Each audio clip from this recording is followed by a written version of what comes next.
Break के बाद एक बार फिर हाजिर है और अब बात छत्तीसगढ़ की। विधानसभा के मानसून को लेकर भाजपा के विधायक दल की बैठक सोमवार को हुई। संपन्न नेता प्रतिपक्ष नारायण चंदेल ने कहा कि भाजपा मानसून सत्र में सरकार के खिलाफ घोटालों को लेकर अविश्वास प्रस्ताव लाएगी और अन्य विपक्षी दल जनता कांग्रेस और बीएसपी के विधायकों से भी इस संबंध में चर्चा करेंगे। पूरे प्रदेश का अपराधीकरण हो चुका है। पीएससी की धांधली समेत घोषणा पत्र के अधूरे वादों को लेकर सत्र में सवाल उठाए जाएंगे। भाजपा विधायक दल की बैठक और बैठक के बाद अभी हमारे साथ नेता प्रतिपक्ष नारायण चंदेल जी है, सीधे बात करेंगे। सर, किन मुद्दों पर चर्चा की गई बैठक?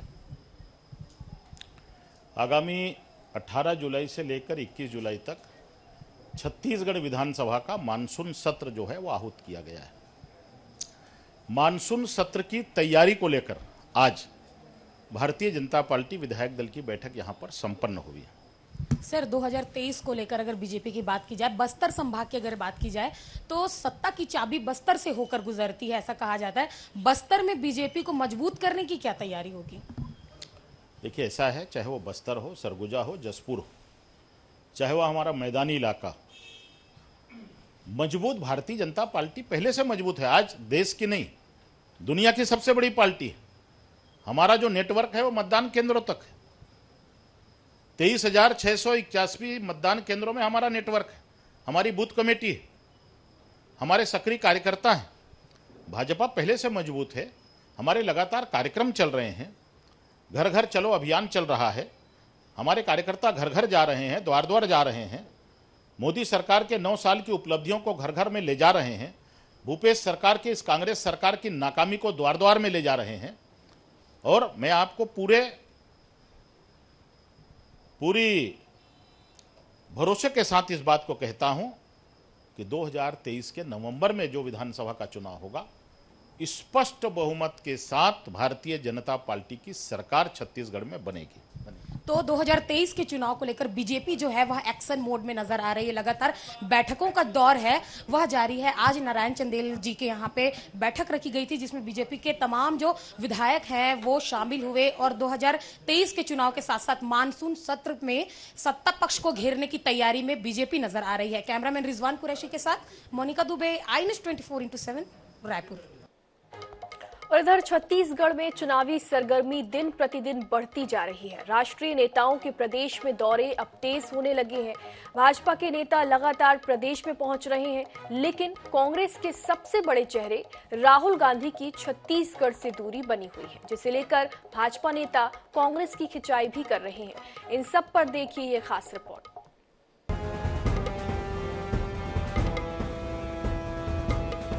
छत्तीसगढ़ में भाजपा के राष्ट्रीय नेता लगातार पहुंच रहे हैं। गृह मंत्री अमित शाह दुर्ग से भाजपा के चुनावी अभियान का शंखनाद कर चुके हैं। अगले कुछ दिनों में भाजपा अध्यक्ष जेपी नड्डा और रक्षा मंत्री राजनाथ सिंह भी प्रदेश के दौरे पर होंगे। केंद्रीय मंत्री गिरिराज सिंह से लेकर फग्गन सिंह कुलस्ते तक यहां पहुंच चुके हैं। बस्तर से लेकर मैदानी क्षेत्रों तक भाजपा के नेता पहुंच चुके हैं, जबकि कांग्रेसी नेता राहुल गांधी इसी साल फरवरी में कांग्रेस के 3 दिनों के अधिवेशन में आए थे। रायपुर के साथ ही सिरपुर का दौरा भी किया, लेकिन इसके बाद से अब तक उनका कार्यक्रम तय नहीं हो सका है। इससे पहले राहुल गांधी 3 फरवरी 2022 को राजीव गांधी ग्रामीण भूमिहीन मजदूर कृषक न्याय योजना का शुभारंभ करने आए थे। भाजपा राहुल गांधी के न आने को लेकर तंज कस रही है, जबकि कांग्रेस जल्द ही राहुल गांधी समेत अन्य राष्ट्रीय नेताओं का कार्यक्रम तय होने की बात कह रही है। छत्तीसगढ़ की जनता इस बात का इंतजार करती रही है कि कब उनसे झूठे वादे करने वाले माननीय राहुल गांधी जी का आगमन छत्तीसगढ़ में हो और उनसे जवाब लिया जा सके। विधानसभा चुनाव के पहले राहुल गांधी जी ने कांग्रेस का घोषणा पत्र जारी करते हुए भी प्रदेश की जनता को यह विश्वास दिलाया था कि वादे पूरे होंगे। किसी को कुछ नहीं मिला और अब इसका जवाब न देना पड़े। देखिए, हमारी प्रभारी आ रही हैं। हमारे यहाँ पे माननीय मुख्यमंत्री जी का राष्ट्रीय स्तर का कद है। हमारे अध्यक्ष जी दौरा कर रहे हैं। निश्चित तौर पर जब कार्यक्रम बनेगा चुनाव अभियान में राहुल जी भी आएंगे, प्रियंका जी भी आएंगे, आदरणीय खड़गे जी भी आएंगे, तमाम वरिष्ठ नेतागण आएंगे। कांग्रेस की ओर से अब तक प्रियंका गांधी ही छत्तीसगढ़ में सभाओं को संबोधित करने पहुंची हैं। उन्होंने बस्तर में भरोसे का सम्मेलन को संबोधित किया था। उसके पहले उनकी मल्लिकार्जुन खड़गे के साथ रायपुर में भी सभा हुई थी, लेकिन राहुल गांधी की प्रदेश से दूरी बनी हुई है। कांग्रेसी भी चुनावी माहौल में सरगर्मी लाने राहुल गांधी का बेसब्री से इंतजार कर रहे हैं। रायपुर से INH 24/7 के लिए गौरव शर्मा की रिपोर्ट। इधर छत्तीसगढ़ के सियासी मुद्दों में धर्मांतरण की तपिश कुछ अलग ही नजर आ रही है।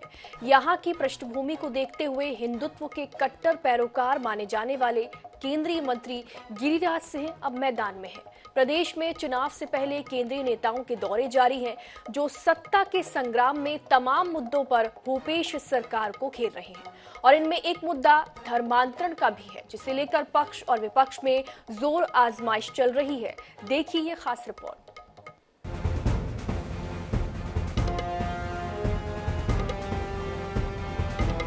भाजपा के महाजनसंपर्क अभियान के तहत प्रदेश में केंद्रीय मंत्रियों का दौरा लगातार जारी है। केंद्रीय मंत्री गिरिराज सिंह इस अभियान के तहत 3 बार छत्तीसगढ़ आ चुके हैं। सरगुजा, कोरबा, जगदलपुर में उन्होंने कई कार्यक्रमों में हिस्सा लिया। केंद्रीय मंत्री गिरिराज सिंह ने हर दौरे पर धर्मांतरण के मुद्दे पर भूपेश सरकार को कटघरे में खड़ा किया। हाल ही में बस्तर में गिरिराज सिंह ने कहा है कि कांग्रेस सरकार चर्चों और उग्रवादियों के सहारे चुनाव लड़ती है। बस्तर धर्मांतरण का हेड ऑफिस है। एक एक पाप का खामियाजा भुगतना पड़ेगा। जो हिंदुओं के साथ चर्चों में जाकर के गपशप करना, उग्रवादियों से साठगांठ करना, इसी के सहारे नैया पार कराने की कोशिश कर रहा है।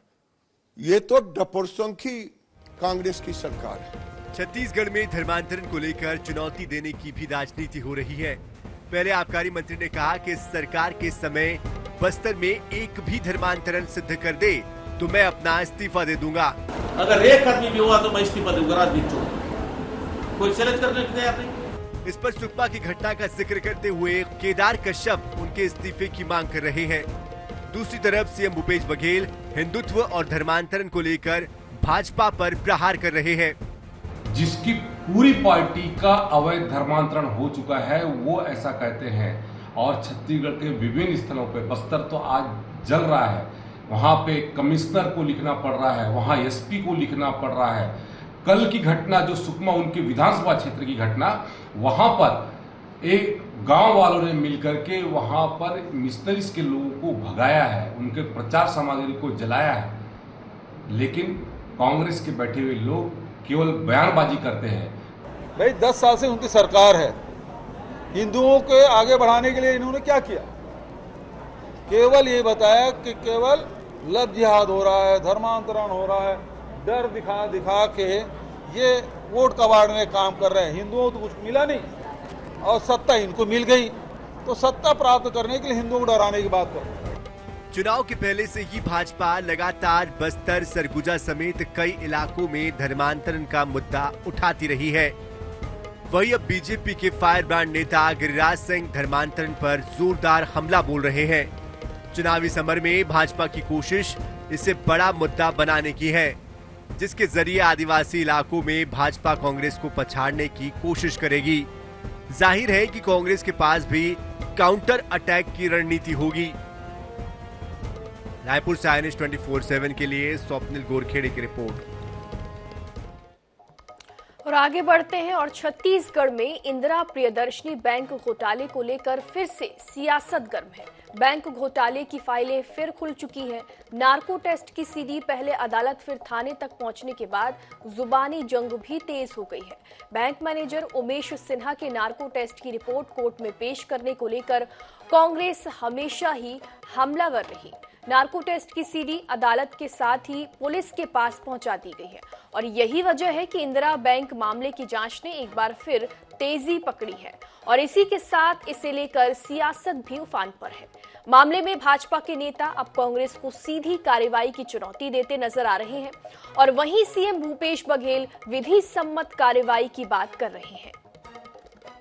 चलो हम उनको बधाई देते हैं, तो शुरुआत करवाई, और हिम्मत है, जो आरोप लगाते हैं उस सब के लिए भी जांच करवा दे तो न्यायालय के निर्देश पर हो रहा है। भूपेश बघेल जो आरोप लगाते हैं उन पर कार्रवाई करें ना, कौन ने मना किया है? वो कुछ भी नहीं कर सकते, वो सिर्फ और सिर्फ राजनीतिक इस्तेमाल करेंगे। चुनाव नजदीक आएगा तो और ऐसी कुछ बोलेंगे। मतलब अजय चंद्राकर जी चाह रहे हैं कि वो लोग तुरंत जल्दी अंदर हो जाए। भाई बात ये है कि जो विधि सम्मत कार्रवाई है वो होगी, किसी दम दिखाने की क्या बात है? अमित जोगी जी वैसे कह रहे मुझे गिरफ्तार करके दिखाओ, है ना? तो अब अजय चंद्राकर जी का नाम नहीं है उसमें। लेकिन दुख की बात यह है कि भारतीय जनता पार्टी की सरकार रही है 2004-5 का मामला है शायद, 6 का मामला है। नार्को टेस्ट तो साथ में हो गया था, लेकिन न जांच कराए न ही इन्वेस्टर का पैसा वापस कराए। और इस बीच रायपुर से बड़ी खबर, कांग्रेस की बड़ी बैठक आज।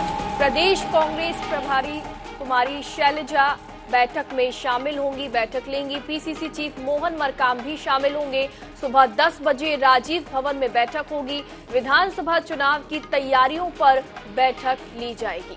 तो रायपुर से इस वक्त की बड़ी खबर है, सुबह 10 बजे राजीव भवन में बैठक होगी। कांग्रेस की अहम बैठक होने वाली है। विधानसभा चुनाव की तैयारियों को लेकर ये बैठक आयोजित की गई है। कांग्रेस की आज बड़ी बैठक प्रदेश प्रभारी कुमारी शैलजा लेंगी और पीसीसी चीफ मोहन मरकाम भी इस बैठक में शामिल होंगे। तो विधानसभा चुनाव बेहद नजदीक है और इसी के चलते अब कांग्रेस की आज बड़ी बैठक आयोजित की गई है। एक तरफ कार्यक्रम आयोजित किए जा रहे हैं, अभियान चलाए जा रहे हैं और इसी के चलते आज कांग्रेस की आज बड़ी बैठक भी आयोजित की गई है। और इस बैठक में विधानसभा चुनाव की तैयारियों को लेकर चर्चा की जाएगी। प्रदेश प्रभारी कुमारी शैलजा ये बैठक लेंगी। सुबह 10 बजे राजीव भवन में बैठक आयोजित होगी। ज्यादा जानकारी के लिए हमारे सहयोगी स्वप्निल हमारे साथ जुड़ गए। स्वप्निल, कांग्रेस की आज बड़ी और अहम बैठक होने वाली है। विधानसभा चुनाव की तैयारियों को लेकर ये बैठक है और क्या कुछ अहम होने वाला है इस बैठक में? जी, निश्चित रूप से कांग्रेस विधानसभा चुनाव की तैयारी में जुटी हुई है और कांग्रेस लगातार, चाहे वो प्रशिक्षण शिविर हो या बूथ चलो अभियान हो, तमाम तरह की कवायदे जो है वो कांग्रेस करती हुई नजर आ रही है। और इस समय जो है प्रदेश प्रभारी कुमारी शैलजा प्रदेश के दौरे पर है और आज कांग्रेस भवन राजीव भवन में एक बड़ी बैठक है जिसमें पीसीसी अध्यक्ष मोहन मरकाम भी मौजूद रहेंगे, प्रदेश प्रभारी कुमारी शैलजा भी मौजूद रहेंगे। और इस बैठक में सभी मोर्चा प्रकोष्ठ के जो पदाधिकारी हैं, अध्यक्ष हैं, उनको बुलाया गया है। तो आगामी 6 महीने में क्या काम जो है कांग्रेस करेगी, इसको लेकर जो है दिशा निर्देश दिया जाएगा। जो केंद्र की मोदी सरकार की जो विफलताएं हैं उसको लेकर जनता के बीच कैसे जाना है, क्या क्या मुद्दे रहेंगे, इन तमाम विषयों को लेकर चर्चा की जाएगी। और इस बैठक में जो बूथ सेक्टर पर जो काम हो रहे हैं उसकी भी समीक्षा की जाएगी। तो कांग्रेस लगातार चुनाव की तैयारियों में जुटी हुई है और आगामी दिनों में केंद्र सरकार के खिलाफ क्या कुछ आंदोलन किए जाने उसको लेकर जो है इस बैठक में जो है रणनीति तैयार की जाएगी। बिल्कुल स्वप्निल, विधानसभा चुनाव बेहद नजदीक है और इसी के चलते, चुनाव की तैयारियों के चलते ये बैठक काफी अहम मानी जा रही है। स्वप्निल, आप हमारे साथ बने रहिएगा। और इस बीच एक और बड़ी खबर रायपुर से, कांग्रेस यूनिफाइड कमांड की बैठक आज दोपहर 12 बजे न्यूज सर्किट हाउस में ये बैठक होगी। सीएम भूपेश बघेल की अध्यक्षता में ये बैठक होगी। नक्सल ऑपरेशन की समीक्षा रणनीति पर बैठक रखी गई है और बैठक में सुरक्षा बलों के अधिकारी भी शामिल होंगे और गृह मंत्री के साथ विभाग के अफसर भी इस बैठक में मौजूद रहेंगे। तो कांग्रेस की एक और बैठक आज आयोजित की गई है, गृह मंत्री के साथ विभाग के अफसर भी इस बैठक में मौजूद रहेंगे। स्वप्निल हमारे साथ जुड़े हुए। स्वप्निल, आज दूसरी बैठक कांग्रेस की आयोजित की गई है, क्या इस बैठक की जानकारी और मिल रही है?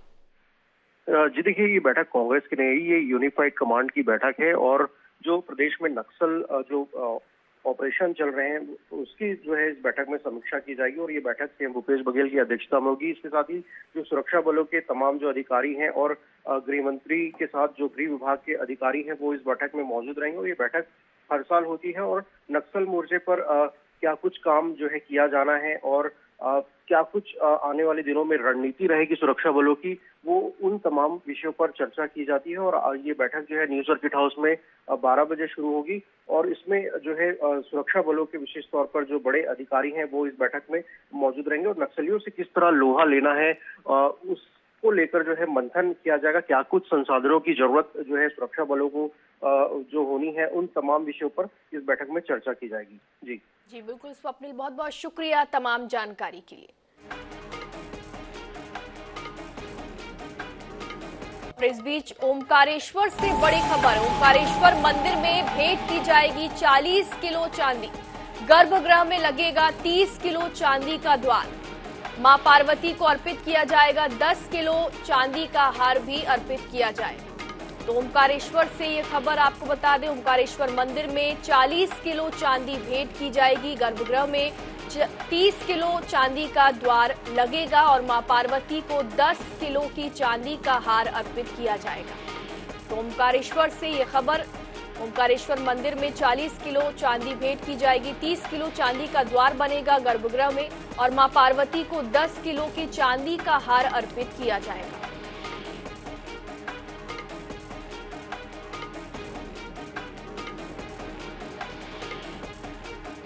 ओमकारेश्वर से खबर आपको बता रहे हैं, जहां पर ओमकारेश्वर मंदिर में 40 किलो चांदी भेंट की जाएगी, गर्भगृह में 30 किलो चांदी का द्वार लगेगा, तो वहीं मां पार्वती को 10 किलो चांदी का हार भेंट किया जाएगा।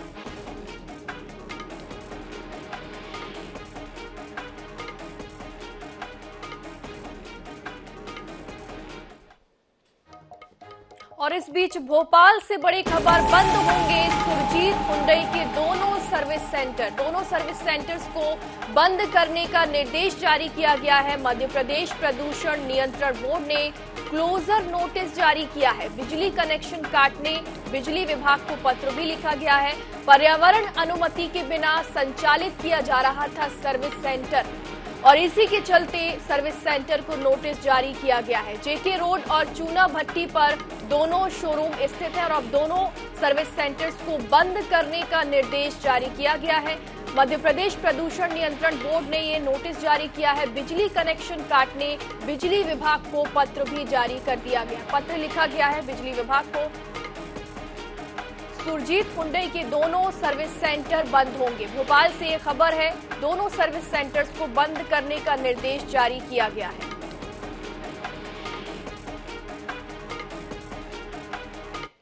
और इस बीच गुना से बड़ी खबर, फ्रॉड करने वाला यूट्यूबर बाबा गिरफ्तार। करीब 60 लोगों से 5 करोड़ से ज्यादा की ठगी की है। बाबा ने तंत्र मंत्र कर संतान प्राप्ति और समस्या निदान के टिप्स देता था, पैसे दोगुना करने का लालच भी देता था और ज्यादा पैसे कमाने का लालच देकर ठगी करता था। बाकायदा अपना दरबार भी लगाता था। ये फ्रॉड बाबा दिल्ली समेत कई प्रदेशों में भक्त भी बन गए थे। गुना जिले के मृगवास क्षेत्र का ये पूरा मामला है। तो लोगों से ठगी करने वाले यूट्यूबर बाबा को गिरफ्तार कर लिया गया है। प्रदेशों में इनके भक्त भी बन गए थे। तस्वीर सामने आई है यूट्यूबर बाबा की। करीब 60 लोगों से 5 करोड़ से ज्यादा की ठगी की है। तंत्र मंत्र कर लोगों को टिप्स दिए जाते थे, पैसे दोगुना करने का भी लालच दिया जाता था और लोग इस लालच में फंसकर पैसे दे देते थे और इसी के चलते बाबा लोगों से ठगी करते थे। और इधर छत्तीसगढ़ में कांग्रेस की कंट्रोवर्सी खत्म होने का नाम नहीं ले रही है। नियुक्तियों को लेकर शुरू हुआ विवाद थम नहीं रहा है और इस बीच प्रदेश कांग्रेस का महामंत्री कौन, इसे लेकर भी असमंजस की स्थिति बनी हुई है। आखिर क्यों 5 दिन बाद भी नहीं सुलझा विवाद और क्या कहती है इसे लेकर प्रदेश प्रभारी कुमारी शैलजा, देखिए इस रिपोर्ट में।